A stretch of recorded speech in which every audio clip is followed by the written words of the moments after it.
Hope and Patience with Amelia Rope, a podcast about business, well-being and chocolate. A huge hello to my lovely listeners. This is our second remote recording. Lockdown has been eased a little bit, but we are still away from the recording studio. So our guest today radiates energy and charm and is an expert of bringing flowers to the subscription model. You may have seen his array of butcher's bikes, which tour the country, or most recently in the Sunday Times Relative Values article featuring him with his ma. So our guest today is the wonderful Freddie Garland, founder of Freddies Flowers. Hello, Amelia. How are you? I'm really good, Freddie. It's lovely to hear your voice. Thanks for having me. This is our second shot at this. The first time we couldn't get enough signal, so it's great to hear Freddie's voice. And it's a pleasure to have you here. So, Freddie, would you start off with a little snapshot of what the catalyst was for you to leap into the world of flowers and subscriptions? And did you really see that you would be ending up where you are now? Yeah, so I started Freddies Flowers in October 2014. And having got a dreadful degree at Leeds University, I got a third in popular and world music. And I sort of came out not knowing at all what to do with myself. And the first sort of opportunity that presented itself to me was doing some door-to-door sales for an organic fruit and vegetable delivery service. So I sort of did that for a bit and found myself sort of actually being reasonably good at it. At the same time, in my mind, I'd had my mum and dad who'd owned this flower shop in London for 30 years. And so I grew up surrounded by flowers and, you know, I'd seen what a wonderful creative thing flowers are and how much people love them. But I just thought to myself, you know, at the moment, it's very difficult to get nice flowers. You either go to a supermarket and sort of buy, not the greatest quality and end up being quite expensive for that, or you go to a florist where you spend a lot of money as well. And I thought, based on my having worked for Abel & Cole, who are an organic subscription service, I thought surely there's something in bringing a regular delivery of fresh flowers to people's homes, essentially harnessing what's going on outside with nature and trying to bring it indoors. I thought people would really enjoy having a regular delivery of fresh flowers. So I sort of married the knowledge of my mum and dad's flower shop with the understanding of how a subscription business worked. And then Freddies Flowers was born. Very clever guy. It fascinates me that you read, what was it? Popular and world music? I did. I read popular and world music. For some reason, I'd sort of at school, I'd done music and I was reasonably good at it. But then this was one course that I found and it just ended up being absolutely awful. And I just did very little work. And, you know, you come out of 3 years of that with just no idea what to do. And that's where I found myself. Lucky man. So you should be able to give us a good recommendation later on about a song to listen to. Now, Freddie, One of the things that fascinates me about you and your personality is that you started off doing something that would just fill me with utter horror and utter dread. I mean, I managed to do door dropping of leaflets, but door-to-door selling. I mean, where do you get your confidence from? Well, it was, I will say it was terrifying. I mean, I'd worked at Abel & Cole for sort of 4 years and then I just decided to stop that and do Freddies Flowers. And I suppose I'll just take you through briefly what I did. I set up a tent I moved back home with my mum and dad in Wandsworth and set up a sort of tent in the garden there, where that was my sort of pack house. And I bought a milk float to do the deliveries. So I was sort of ready from an operations perspective to get going. But then you're quite right. The actual fear of sort of, right, I printed out a little A4 piece of paper that I laminated with a pretty picture of some flowers on it.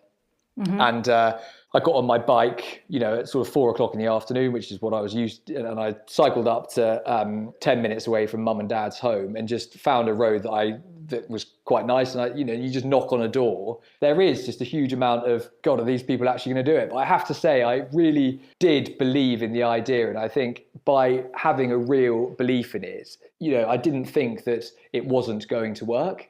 So through speaking to people, I just talked to people about the idea, but I was so sure that it was a good idea that, on the first night, I sort of got 3 customers. Wow.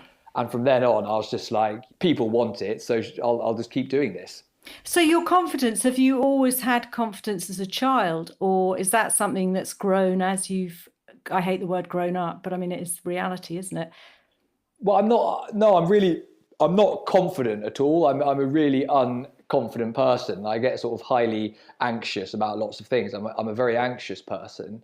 But I think what I am is, I really, really love the box of flowers that I sell. So if you can imagine, the way I used to look at it is, if you have a sort of fishmonger or a farmer who's bringing their own vegetables from their farm to people's doors, there's no sort of nerves, there's more just passion for what you're talking about. So by feeling really, really energetic about the fact that I've got this fantastic idea that I just really want you to try, please help me give this a go. It's not really confidence, it's just like passion for the idea. And then I was able to just talk to people and just get chatting to people on their doorstep and say, here's the idea, if you're up for it, great. And I think through just loving, I couldn't have done it with radiators or something. Do you know what I mean? If you've got something. You were a believer. A real believer. and I just thought it's got to work. Do you think you're an extrovert and an optimist? I'd say I'm definitely an optimist, but a sort of practical optimist. I mean, there's optimism, but there's also a realization of what is likely to happen. So I'm always optimistic around the office and very positive, and always like to think positively. But there's definitely an element of realism in that, and don't just get carried away with it. I'm not an extrovert, no. I sort of think. There's an option, Freddie, also to be an ambivert as well, I've discovered, which is What's that? That is a mix of intro and extro.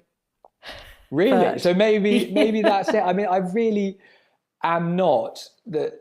I'm very aware of myself. I'm highly self-aware, which makes you slightly introverted sometimes. I'm not, It's really interesting because you don't give that. I mean, we haven't physically met yet, but just exploring I don't get that feeling when I watch you do your flower arranging videos and stuff like that. So, but I'm relaxed in that because I'm talking about something that I love and I feel passionate about and stuff. Yeah. So I can be really, I'm very enthusiastic and very passionate, but I think maybe extrovert is more, just sort of relentlessly outgoing, and that's not me.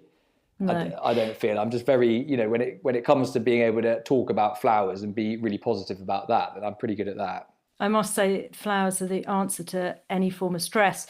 Freddie, if you, I just find that I put my nose into a rose, and despite all the hubbub and everything that's going on around me, there's something that I used to be an aromatherapist, but it's something that just makes me feel as if I've got a sort of bit of goldenness around me. It's the whole thing with nature is so powerful, and hopefully that's one thing with lockdown is that people really appreciate it. And I know I was talking to my parents this weekend actually, and I was saying how amazing you are supporting all these a lot of UK growers who I'm sure you've supported by still your flowers going out in subscriptions through lockdown, and British plants, when you can get them, flowers and stuff, are amazing. Yeah. So Freddie, on your negative, unmotivated days, which I don't know if you get or whether you don't get, I certainly have them. How do you sustain your motivation? Well, I definitely do have negative and unmotivated days. There's days where I go through very definite peaks and troughs in my mood. I have some days where I just feel I'm so not, you mentioned I'm sort of enthusiastic, and I say I'm enthusiastic, and there are some days where I'm just really struggling to find that, and you just can't find it in your body, if you know what I mean. It's just not there. And so on those days, it really is just about, trying to realize that it's acceptable, I suppose, to have those days. I think is a really important thing that I've learned, that to have sort of low days is something that is acceptable, and just sort of knowing that the days where you're feeling great again are going to be round the corner, So I almost don't try and overly motivate myself on a day where I'm not feeling my perkiest. I just sort of ride it out a little bit, and then because I can feel quite like just not that enthusiastic, and it's important just to let that wash over you a bit, and know that you'll feel much better the next day or something. It is that amazing thing, isn't it? Where you can wake up and just nothing seems to get you going. And then the next day you wake up really early and off you Yeah. go again. And I think I think the more it happens, the more reassurance you just think, okay, this is not going to be a great day. There's not going to be much achieved. I'm going to go out and walk and breathe in the air, kick back. And then it Yeah. sort of can recharge, can't it? Yeah, for me, I find it quite stressful because it's got my name above the door of the company, and I sort of come in and Yeah. instantly I feel quite conscious that, I feel quite on the spot about things. And sometimes I can completely own that feeling and sort of be like, yeah, great, this is great, and I'm feeling wonderful today. And sometimes I can feel just a bit like, my God, I just like to sort of go on a walk and be not around lots of people. And I think that's one thing, is just to sort of get away from stuff and get a bit of space is quite important. Actually, Freddie, that has made me think of another question. When you were talking just now about your name being front of house, because the business is obviously called after you, my chocolate business was called after me. And I've always felt that it puts an extreme amount of pressure on one as a founder, because ultimately it's not just, I don't know, beautiful flowers or wonderful chocolate. It's one's name, which means that everything stops with you, and your name is sort of on the brand. And it's sort of, I don't know, I just found that I pushed even harder because my name, it stopped back with my name. What are your thoughts on it? Yeah, absolutely. I mean, having your name sort of above the door, as it were, does certainly add an extra pressure. Just means you've got to, you're judged by what you do each day. And I suppose I'm sort of the face of the business as well, and therefore just adds a level of pressure to it that makes it harder some days, I guess. But I also really really enjoy that. Well, it's personal, isn't it, I suppose, and your brand is so personal. Yeah, I think that's the really important. Yeah, exactly. It's very personal. Yeah. When you I certainly, there are times where I really overthink, that my brain feels as if it's almost about to sizzle. But do you find that you ever become sort of paralyzed by overthinking? And if your mind does sort of become paralyzed with a whole load of thinking, what do you do to sort of free it up again? To stop overthinking, I suppose it is, I do just try and take myself out of it for a bit. I think a really key thing is a really important thing is making sure that you've got other people in your business who are able to do the things that you aren't able to do. So I think that is a massively important point from what I've learned from, doing everything on my own, from mum and dad's garden, doing delivery myself, packing the flowers, customer service, marketing, all of that kind of thing. We now have a really good team of people in place, and who are actually significantly better than me at absolutely everything. Mm-hmm. So, having them in place just gives you a lot more freedom to think about it. And that's kind of how I stop overthinking things, but my the place I like to be, the days I look forward to are when I'm planning the flowers that are coming up, so like actually thinking and getting creative with the flowers. I find that very, very relaxing, and try and sort of do as much of that as possible, actually, because I that bet. frees my brain up a bit. I mean, it is for anyone who's listening, who is starting up or trying to grow their business. It sort of ties into my next question. I mean, Freddie, you have done so incredibly well. I never got my chocolate business beyond the stage of me doing absolutely everything, and people would interject saying you should do this and you should do that, but you've done it, and you've built a team, and you're growing a business, and that takes a huge amount of resilience. It takes a huge amount of, as you say, having the right team, but being clever and everything else. So it is amazing. Oh, thank you. It does take a lot out of you, I suppose. It becomes your baby, really. I mean, it's kind of. Well, you've now got a little baby too. I have a physical baby. I do, a 1.5-year-old boy called Jesse, who's very sweet.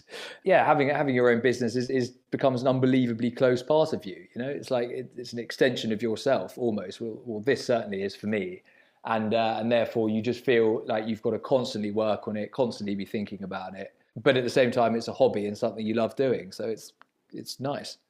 So what, with your mindset, what do you think makes a sort of expansive mindset, especially in the current climate where people will be thinking, how am I going to grow my business?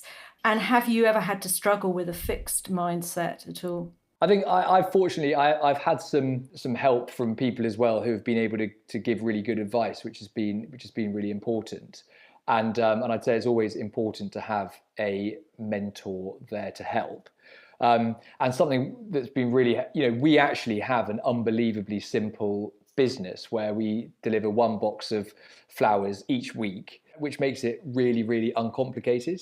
And then it's just kind of trying to relentlessly think, how can we make it a little bit better without deviating from your core thing? To start with, I was often saying, shouldn't we be doing this and that? And maybe we need a larger box and a smaller box and, all these kinds of things. And actually, what we've ended up with is just something really, really straightforward that has got a really clear message. And therefore, you've kind of got a path to stick to. And then it's just kind of tinkering with things to see how we can get things a little bit better. So how can we make the flower arrangements, slightly better in the office? How can we make everything a bit nicer there for everyone? But at the same time, we've got a really clear understanding of where we're going and our plan. And I think that's a really important thing to be able to stick to, so that you don't end up getting too carried away with lots of ideas. Back in the day, I was sort of saying we should be delivering Christmas trees, because I did that for a bit, which was quite fun. But you just end up trying to do too many things, and you've got to work out your goal and what you want to do, and then try and stick to that, and that kind of gives you a little bit of structure, I think. And in this, I suppose, in the current climate that small businesses find themselves in at the moment, is its adaptability and a lot of thinking on your feet, I would imagine. Maybe less with your model, but yeah. I'm just thinking with other sort of industries, that whole thing of you've got to have a growth, an expansive mindset, really. Yes, so certainly with the current situation, I mean, that took a huge amount of trying to work out what to do quite quickly, and being, adaptable is certainly a word. So, all of the team that we used to have out, you mentioned in the introduction on our butcher bikes and stuff, we've quite quickly had to work out what we're going to do with them and how best they can be used, how best they can help. So yeah, there's a lot of kind of thinking on one's feet and trying to work out what best to do. Unfortunately for us in the current situation, everyone, flowers are really brightening up people's homes, and that we're delivering a lot of joy, Amelia, around the country, I think, which is really nice. And my next door neighbour, where I'm living at the moment, temporarily housed, I opened the door and they had their Freddies flowers box that they had opened up and left out for recycling. So when my next door neighbour popped out her head for the clap for carers, I said, I'm interviewing Freddie, and she said, his flowers are amazing, he's such an amazing guy, we love Freddie's flowers, they really cheer us up. That's very nice. So there you go. That's great. Well, they bring a lot of creativity at this time, so you get to arrange the flowers, and I think it's just sort of a very peaceful 15 minutes out of quite a I'd say at the moment that the mindset is almost, it's much harder than it's been before. I'm certainly finding working at home, you're not getting that break of going to the office. Yeah. And I'm finding that quite hard, just like how to not have that separation and not to carry sort of work through to the evening and stuff. And how are you, it wasn't one of my questions, but I'm interested to know now, how are you managing to have that separate thing, so to be in your work mode and then your family mode? Well, it's difficult. I mean, it's really difficult. And it's just, I've got my wife, Sophie, who's a school teacher. So she's been sort of home quite a lot with our son, Jesse. And, the balance is I've just got to structure the day to make sure that in the evening, I'm not doing any work. So it's very, very nice on one hand, but it's also quite difficult, which I'm sure everyone's finding. It's just interesting. It's an interesting time. It is. And it's also finding space. I mean, I don't have children and stuff, but if you've got children and you're not used to working from home, so you don't have a little office space and you're doing a bit of homeschooling, I think it is challenging. Yeah. So, yeah, definitely. Freddie, my next question is, what's your biggest distraction? What takes you off the gas from your business? I have to say, the Freddie's Flowers is on my mind an awful lot. Whether I'm, nipping out to buy a coffee, I'll be thinking about it. At the moment, I have to say, there's not a great deal I think about that isn't work, because there isn't much else to think about. So I've got my family and work, and those are the things that occupy my mind at the moment. But if you're doing something, let's say you're sitting at your laptop Yeah. And you're sort of, there's a semi-procrastination going on. If you procrastinate, you might not. And so you might think, I'll just have a look on social media, or do you ever have those occasions? In all honesty, I'd say what ends up happening to me is I end up coming back to work as being the thing that I'd like to be doing. Work is my distraction, if that makes sense. So I will stop doing other things because I'm thinking I'd like to do something towards this, and I'll be thinking more about this as a really exciting thing I can be looking at the moment. It's not the other way around, really. It ends up being the thing that I like to come back to because I see it as a hobby. Distraction. So it is my distraction. I think if I'm totally honest, that's what happens. I'll be watching TV and I end up picking up my laptop and sort of doing something on that because that's what I really get a lot of enjoyment out of. So on that note, it is time for our chocolate break, which is my distraction. Oh, and great. Freddie has dutifully got his bar with him. Now, the thing with Freddie is I asked him what chocolate he'd like, and he came back saying Cadbury's Dairy Milk. But it is important to stress, listeners, that it wasn't just any Dairy Milk bar. It had to be the biggest dairy milk bar. So you can hear Freddie tucking in. I'm about to open my wrapper. And fresh out of the fridge as well, Amelia. I think it's very important. Wow. I can't hold the mic and open the back. I have to do it with my teeth. Carry on, Freddie. You carry on. I have also upgraded to whole nut, I'm afraid, because I did think, I know, I'm sorry. I just suddenly realised that actually it is between dairy milk and whole nuts, and I actually think that the hazelnuts in dairy milk I would have gone for that. It's a real irresistible. bummer. I haven't. So just very quickly, why Cadbury's Dairy Milk? What is the association with that? God, I'm eating it now. I know, you're supposed to. I'm eating it too. That's fine. I just think that it's not association so much as, well, there is just something very classic about it, and I like the originality of Cadbury Dairy Milk. And then I suppose I just can't beat the flavour of it. I mean, nothing I've ever come across quite beats it, you know. It's just so nice. And then it is just like childhood, you know. It just tastes better than any other chocolate, in my opinion. And I can hear you eating yours, Amelia. Very nice. I am. I don't normally buy it, I have to say, but actually it's not bad. No, what would your favourite be? Well, I mean, because I come from high end with my chocolate. Well, I don't have mine now, and I really miss it because they're unusual recipe combos. But I mean, at the moment, I'm into Waitrose 49% milk, or their ginger and turmeric dark. Crikey! So quite a specialist chocolate, we'd call that. I hop around. But my big sort of treat, now I don't have my own, would be someone like Pierre Marcolini. If you ever need to spoil Sophie, Pierre Marcolini is superb. Okay. I've always liked Charlie and the Chocolate Factory, and for some reason this you know, if I'm looking at this chunky bar here, it's always reminded me of that you know, the old film where he finds the golden ticket. Willy Wonka, and it arrived in a chocolate bar that reminds me of this as well. I just think there's something very cool and nice about it. There is. Actually, just very quickly as a thought, the other bar that I bought recently was Willie's milk with sea salt. And you know what? I haven't bought Willie's stuff for a long time, but it was a very good cracking bar. And I have to say that I ate the whole square. Well done. He had quite a good TV program as well, didn't he? He did. He's a good man. Yeah. Okay, moving out of the chocolate break now. Keep on eating, but it's back to work, Freddie. To extract more information, more gems. Yeah. The words sort of entrepreneur, founder, and small business owner. There seems to be, I feel, I don't know what you feel about it. There's sort of, you know, a small business owner can be called an entrepreneur. A founder could be a small business owner. What are your thoughts on? Do you see yourself as a founder? Do you see yourself as an entrepreneur? What's your sort of thoughts on those words? And I suppose it's labeling, isn't it? Yeah, I mean, the word entrepreneur always fractionally cringes me out. I don't know why, but I just think there's something about the word that I find a little cringeworthy. And I'm not, you know, people like to call themselves an entrepreneur, and I had an idea that I really, really liked, and I genuinely thought at the time, this is just going to bring, you know, people are going to really like this, and it's going to really improve. I genuinely thought it would improve people's lives, and I was just very excited to bring it to people.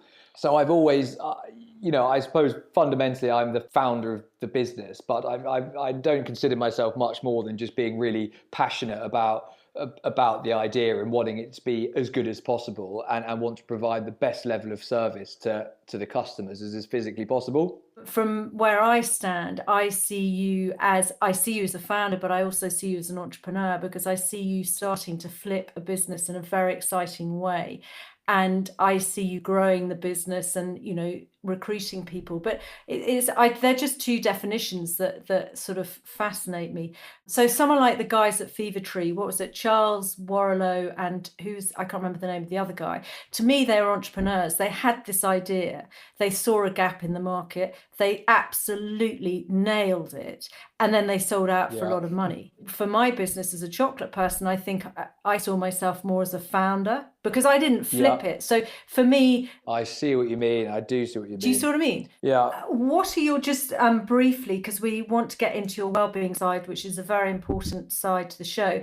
What does the word success mean to you? And what does the word failure mean to you? Oh, golly.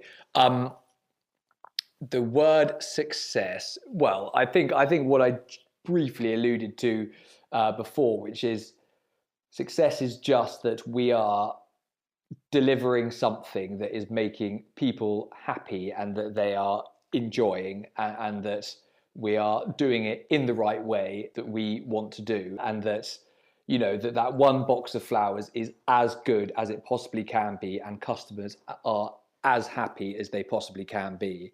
So those are all we focus on: is, are the flowers good enough, and is the service good enough? And if they are, then we're doing well. Real integrity. Yeah. You really care about your customers, you care about your product. Yeah. And therefore that is success. It's not the big goal of, I'm going to sell out to so-and-so, I'm going to go to whatever. It's really strong, personal customer first sort of slant, which is really refreshing. What do you think about the word failure, Freddie? What do you see as failure, or do you think that we don't fail?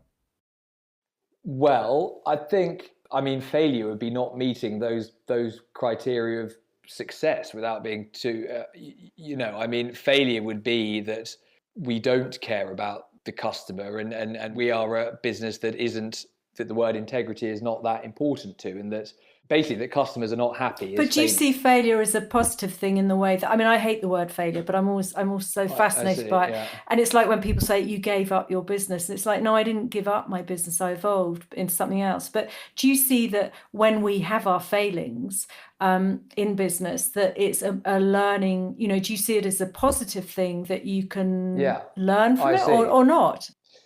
Yes, absolutely. Whenever you make a mistake or something, then you work out what the mistake you've made is and how to get around it. But I think so long as you've got your core ambition is a really good one, then you'll make little failures along the way, which are always good things, but you're constantly reaching towards a goal of your success, which is what everyone's striving towards. So we make little mistakes in the business, but it's how you react to a mistake that's so important. So if a customer's not happy, as long as you're instantly jumping on the reason why that's the case, then absolutely, and turning it around as much as you can, then that is the success that you're after.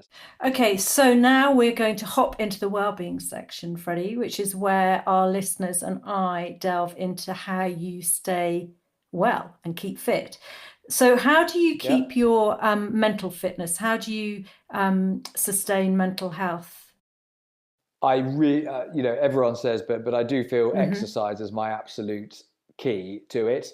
I do get I can get very anxious, and my mental health can definitely suffer from it. And I just find that if that's the case on a certain day, then going out to do a bit of exercise just completely changes my mindset. Some days I can definitely feel not that great, and it's important to go and do that to keep yourself feeling fit. And isn't it wonderful that nowadays everybody talks about it? I mean, I'm 2 decades older than you practically, Freddie. And in my youth, nobody did. And you didn't dare go to the doctor because it would be on your records and your boss would have, could have potentially accessed your records and said she's clearly got issues and you'd be dismissed. So it's so liberating. And I'm right with you on the exercise. It's really good. And I found recently I'm doing some online Pilates, and that is amazing for helping sort of those days when one feels really anxious. Really powerful. Yes, I've been the online stuff at the moment is quite fun actually. So doing exercise classes from home and stuff. Well, at the moment, I suppose in lockdown, it's quite easy to think that things are sort of piling on top of you work-wise, and it is just, you just somehow got to tell yourself that things aren't ever quite as big as they seem, and you've just got to kind of try and relax yourself a bit, and that usually helps. Yeah, and try and sort of hang on to the thing of everything works out in the end. I certainly have something at the moment that's really challenging me, and all I can think is that these things work out in the end. So it's riding through the storm. So yes. Freddie, do you have a daily ritual that you have a thing that you always do every morning or every evening that is part of your life? I try not to drink too much coffee. I think that's very important for me. I find that gets me a bit that starts the mind racing. Too much coffee. I'd say I since having had my son, it's harder to sort of exercise regularly, but I try and make sure that 2 or 3 times a week I have a sort of set session in the gym session, thing that I go and do each day. So that's good, or 3 times a week. And then other than that, I'm afraid my routine is, I'm not a very structured person, so I don't find it.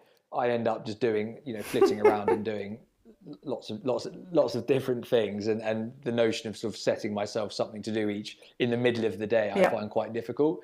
But I find as long as I can sort of stick to occasionally doing something throughout the week, then that makes me feel certainly better. So do you have your phone, because I'm sort of I switch my phone off at night, but I'm in a different situation, and I feel that it helps one sleep a lot better. But do you have your phone on or off at night? I have my phone on at night, and I have to say that the phone is the one thing that I mean, it's not like I would wake up for a 2 o'clock call in the morning, but we have them on next to us for whatever reason. I don't know. Phones are an evil thing, and I we've tried in the past saying we won't have it with us past 7 o'clock in the evening and things, but then you just drift back into it. I mean, I don't know. You're right. They're not a great thing to constantly have with you, and yet I sort of do.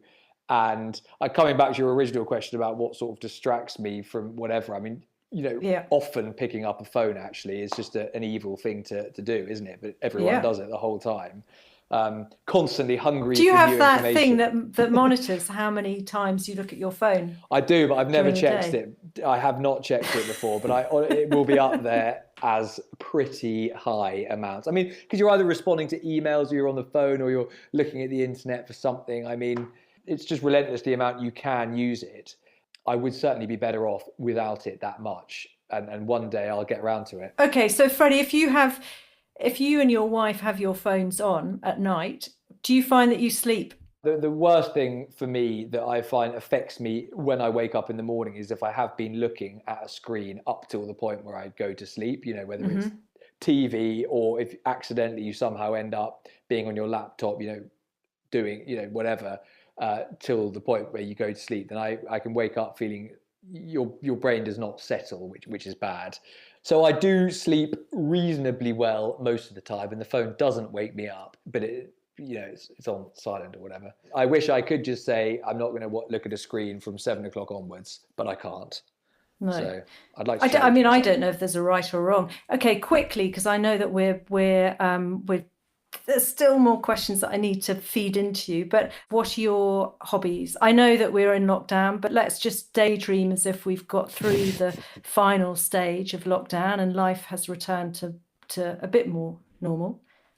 My hobbies, my God, it's a difficult one. I mean, I love just hanging out with Sophie and Jessie. I mean, I really that takes up a huge amount of time, is sort of, do things with Jesse. I think takes up, if I'm not working, that takes up pretty much all of my time. And I'm really, we listen to, he absolutely loves music. So me and him sit there listening to music together, which is really sweet.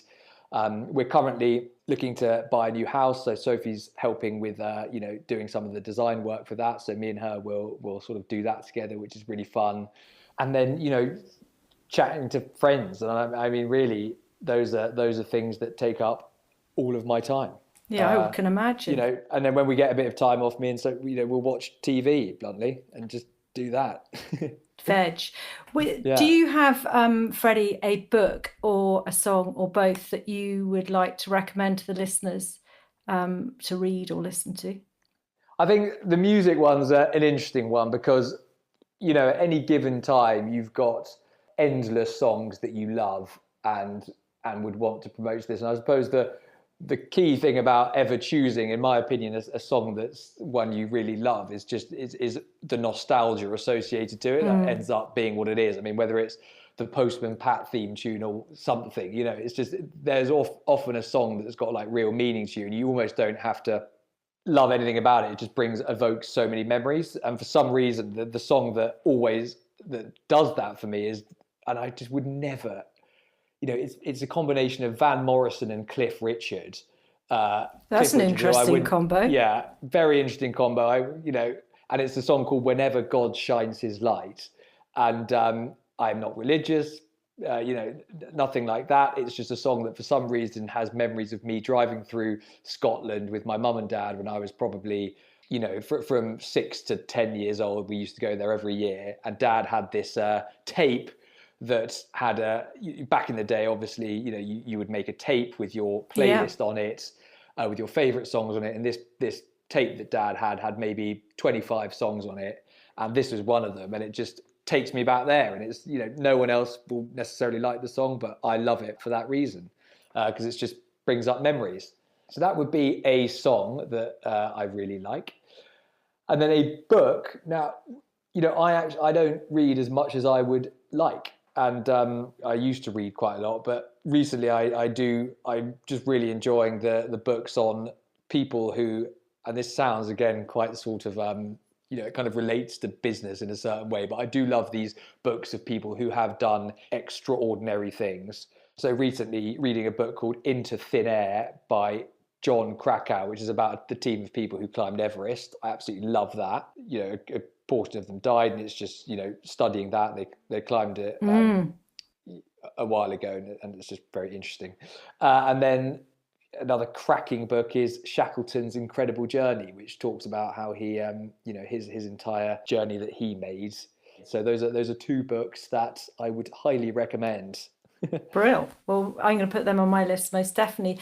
So finally, Freddie, the podcast is named after my grannies, Hope and Patience. And so I would love to ask you, when you have had to have a time of hope and also a time where you've needed to have a dollop load of patience. Firstly, very apt grandparents' names, I think. Very, very nice to have both of those names. Handy. Very handy. Very handy. I don't know what they'd think of me sort of popping them on a podcast, but they were pretty cool, funky women. I think they'd be all right about it. I mean, oh God, in terms of hope, hope is just sort of every day I just come in and hope that we're doing the right thing, I suppose, Amelia.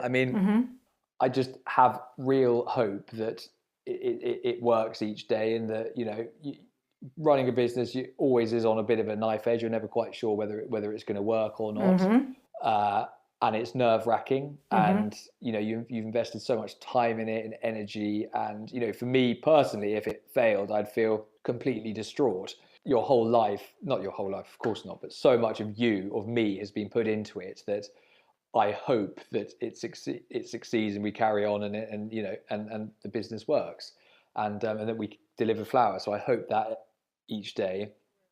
It will. I'm sure it will. So where have you had to need a lot of patience? One time you're allowed. One time where I needed patience. I've probably needed patience with my mum back in the day who my mum would help a lot, but I would often actually get my most frustrated with her as I'd be walking around the flower markets at 4 a.m. with her at, trying to choose our first arrangements that were going to go out to our customers, and she'd be choosing things that I just thought weren't quite good enough, even though I had very little idea and she was the pro, and I'd just be shouting, saying, no, that's not right. We've got to choose better. And well, actually, maybe she needed the patience. We both needed patience at that point. We had 6 months together of kind of, waking up early, coming back to the garden. She helped pack the boxes and stuff. And I suppose I needed patience with her throughout that period. I'd love to ask her the same question. Freddie, it has been an absolute delight chatting to you. I feel like I could chat to you for hours. What's the best place for our listeners to find your flowers and find out more about you and your team? Well, it's freddiesflowers.com is our website, or Freddie's Flowers on Instagram or Facebook. And that's the handle is Freddie's Flowers. At Freddie's Flowers for social media. Yeah. So thank you once again, Freddie. Thank you. The book for this episode I'd like to recommend is The Body, A Guide for the Occupants by Bryson. It's a really good read if one's forgotten about the inner workings of one's body. And there's just so much you can learn about it. And then the quote is from Marcus Aurelius. And for anyone who hasn't heard of him, he was a Roman emperor and Stoic. And it is, you have power over your mind, not outside events. Realize this and you will find strength. Thank you so much for joining us both today. I'll be back in a couple of weeks. Don't forget to subscribe to get the latest episode. And if you enjoyed the chat, it would be fab if you could rate and review on Apple or Spotify. If you think the gems in the episode may inspire your family, friends, neighbour or colleague, please do share it with them. It also helps more people find the show too, which is brilliant. If there is anything you'd love to hear more of, less of, and importantly too, none of, please let me know. The show is here for you. So until next time, bye-bye, and remember to keep your inner sparkle sparkling. Hope and Patience with Amelia Rope. Join the conversation at hopeandpatience.co.uk or find Amelia on Facebook, Instagram and Twitter @HopeandPat.